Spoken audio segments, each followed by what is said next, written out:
जय श्री कृष्ण। राधे राधे।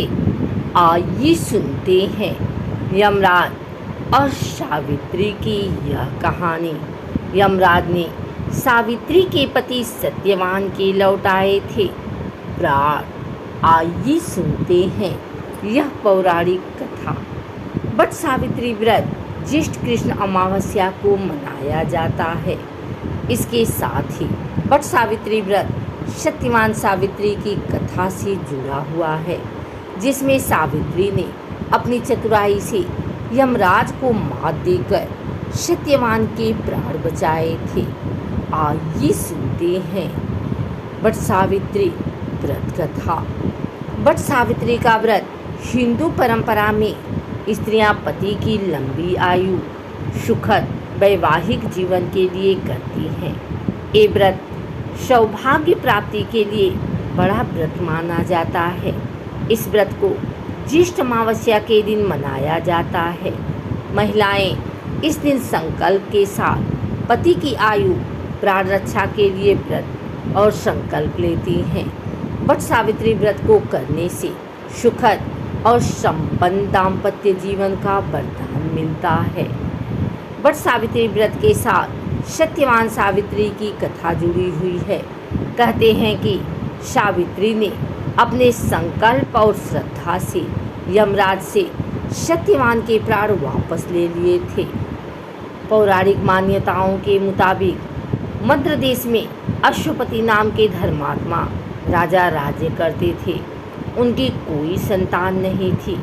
राजा ने संतान प्राप्ति के लिए यज्ञ करवाया, जिसके कुछ समय बाद उन्हें एक कन्या की प्राप्ति हुई। उसका नाम उन्होंने सावित्री रखा। विवाह योग्य होने पर सावित्री को वर खोजने के लिए कहा गया, तो उसने धुमतसेन के पुत्र सत्यवान को पति रूप में वरण किया। यह बात जब नारद जी को मालूम हुई तो वे राजा अश्वपति से बोले कि सत्यवान अल्पायु है, 1 वर्ष बाद ही उनकी मृत्यु हो जाएगी। नारद जी की बात सुनकर उन्होंने पुत्री को समझाया, पर सावित्री सत्यवान को ही पति रूप में पाने के लिए अड़िग रही। सावित्री के दृढ़ रहने पर आखिर राजा अश्वपति ने सावित्री और सत्यवान का विवाह कर दिया। सावित्री सास ससुर और पति की सेवा में लगी रही। नारद जी ने मृत्यु का जो दिन बताया था, उस दिन सावित्री भी सत्यवान के साथ वन को चली गई। वन में सत्यवान ज्यों ही पेड़ पर चढ़ने लगा, उसके सिर में असहनीय पीड़ा होने लगी। वह सावित्री की गोद में अपना सिर रखकर लेट गया। थोड़ी देर बाद सावित्री ने देखा कि अनेक दूतों के साथ हाथ में पास लिए यमराज खड़े हैं। यमराज सत्यवान के अंगुप्रमाण जीव को लेकर दक्षिण दिशा की ओर चल दिए।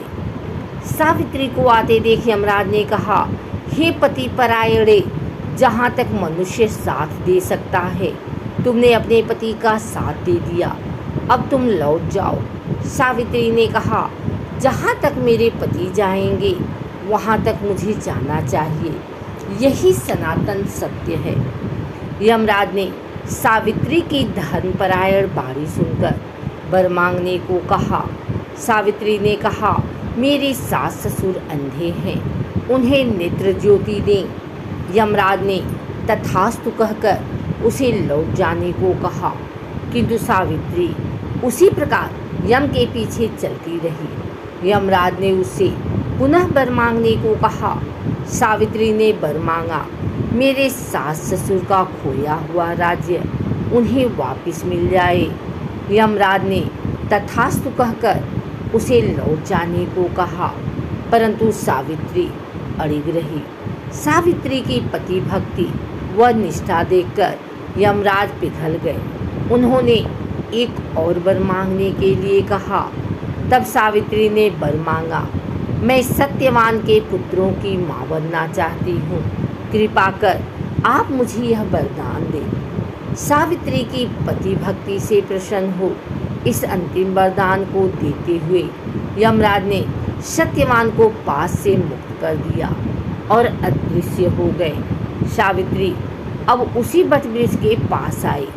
वट वृक्ष के नीचे पड़े सत्यवान के मृत शरीर में जीव का संचार हुआ और वह उठकर बैठ गया। सत्यवान के माता पिता की आंखें ठीक हो गई और खोया हुआ राज्य वापस मिल गया।